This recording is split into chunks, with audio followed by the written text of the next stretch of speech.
Semburan lumpur lapindo yang berlangsung tanpa henti sejak 29 Mei 2006 merupakan potret bagaimana bencana industri akibat tambang menghadirkan kesengsaraan dan bangkrutnya infrastruktur sosial ekologis. Semburan yang berasal dari sumur Banjar Panji 1 Porong Sidoarjo ini merupakan bagian dari kegiatan pengeboran eksplorasi gas berantas. Namun, hingga saat ini, penyebab semburan masih menjadi pro dan kontra. Ada yang menyebut karena kesalahan pengeboran, ada pula yang menyebut karena faktor kondisi alam. Semburan lumpur panas disertai gas terus membesar dan meluas hingga menenggelamkan area pemukiman, pertanian, dan industri di 3 kecamatan, yakni Kecamatan Porong, Kecamatan Tanggulangin, dan Kecamatan Jabon. Warga yang mayoritas berprofesi sebagai buruh dan petani terpaksa harus kehilangan mata pencariannya akibat lumpur lapindo. Beberapa memilih beralih profesi sebagai ojek di atas tanggul dengan segala risiko kesehatan yang mengancam.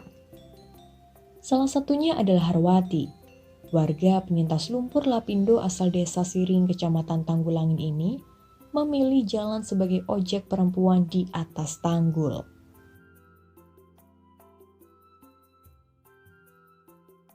Saya ngojek di sini itu awal-awalnya tahun 2008 awal, karena waktu itu kondisi ekonomi saya sangat terpuruk sekali setelah suami saya meninggal. Dan akhirnya saya memilih sebagai tukang ojek di atas lumpur lapindo, walaupun waktu itu saya tahu bahwa bagaimana resikonya seorang perempuan mengojek di atas tanggul. Dan itu pun tidak mudah untuk saya menerima atau kompromi dengan diri saya sendiri sebagai perempuan. Karena selama ini belum ada perempuan yang ngojek di atas tanggul. Dan itu pun saya tahu resikonya itu sangat berat sekali, apalagi beban moral sebagai perempuan, apalagi ada 2 orang anak di diri saya yang harus saya besarkan. Itu pun saya lakukan karena apa? Saya berpikir saya harus bisa mencukupi kebutuhan sehari-hari keluarga saya, apalagi orang tua saya sudah sepuh-sepuh waktu itu ikut saya juga. Dan mau tidak mau saya harus bisa untuk mempertahankan keluarga saya. Sebagai ojek tanggul, penghasilan yang diperoleh Harwati tidaklah menentu, terlebih dalam situasi pandemi COVID-19 seperti saat ini. Ia merasa sangat kesulitan untuk mendapatkan penumpang. Pertama kejadian lumpur itu bukan tukang ojek yang mencari tamu, melainkan tamu yang mencari tukang ojek. Dan mereka masih berpengaruh dengan kondisi kita gitu, memberinya itu agak banyak, agak lebih gitu. Kadang kita menawarkan dengan harga 30 gitu untuk ke titik pusat semburan, biasanya ngasihnya 50, udah sisanya buat ibunya atau buat teman-teman yang lain gitu. Tapi sekarang ini, waduh, susah Mbak, dapat 1 aja dalam sehari kita udah bersyukur banget. Itu pun nominalnya ya kecil karena sekarang itu tamu nggak terlalu butuh untuk pengen melihat secara langsung. Harwati mengaku membutuhkan waktu untuk bisa memberikan pengertian kepada sang anak terkait pilihan profesi yang terpaksa diambilnya.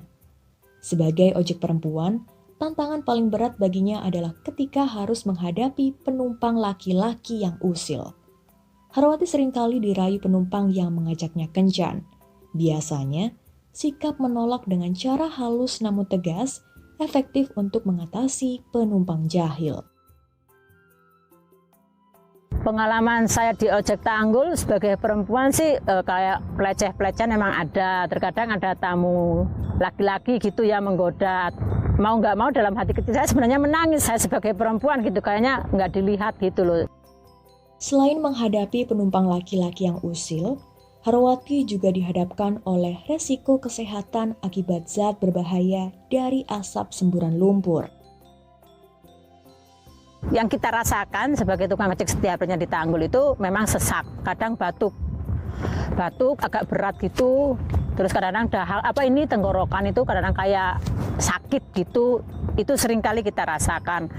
Tapi ya gimana lagi, kita kembalikan lagi bahwa ini adalah perjuangan hidup, ini perjuangan perut, ini perjuangan keluarga, jadi kita harus tetap bertahan. Kalau adanya pandemi ini, kita kayak terpukul lagi, kita sudah sakit, terus kita dipukul. Dipukul bagaimana? Kita juga harus menjaga imun kita supaya kita sehat. Kita harus memenuhi kebutuhan kita yang katanya Dinas Kesehatan harus makan minum vitamin, makan yang bergizi. Jangankan makan yang bergizi, untuk makan sehari-hari aja saya harus cari setiap hari. Kalau misalnya nggak ada tamu buat beli tempe aja nggak bisa, apalagi kita bisa mencukupi kebutuhan sehari-hari. Semburan lumpur lapindo dan pandemi COVID-19 nyatanya bukan derita terakhir yang dialami Harwati dan korban lumpur lainnya. Mereka juga harus kehilangan tempat tinggal, terpisah dari tetangga dan sanak saudara, serta tidak ada bekas keberadaan leluhur mereka. Semuanya telah hilang tertimbun lumpur. Dalam waktu tertentu, nyekar misalnya, Harwati dan korban lumpur lainnya hanya bisa berdoa di atas tanggul dan melempar bunga dari bibir tanggul. Kalau saya melihat tanggul itu saya seakan melihat kampung halaman saya. Yang gimana masih kelihatan hijau, sungainya juga masih kelihatan bersih. Dan saya melihat kehancuran desa saya juga di situ. Karena apa? Waktu proses gimana rumah-rumah, tetangga, saudara semuanya terendam. Gimana orang-orang berlarian waktu itu tanggul jebol. Ini anak siapa? Ini orang tua siapa? Pokoknya kita menyelamatkan siapa yang di depan kita. Dan di situ yang masih membekas sampai sekarang. Karena apa? Di situ masa kecil saya sampai saya dewasa, dan di situ pula saya dihancurkan adanya lumpur lapindo ini. Harwati adalah sosok perempuan yang berani melawan arus dan tidak takut bekerja sebagai pengojek. Ia juga harus berjuang sebagai orang tua tunggal untuk kedua anaknya. Tak hanya itu, ia juga memiliki sikap komitmen melawan apa yang dianggap orang tidak lazim. Harwati memberi contoh bahwa perjuangan membutuhkan komitmen dan perjuangan adalah melawan kenyamanan. Dari Sidoarjo, Vena Olivira, Nirwasita Gantari, Super Radio.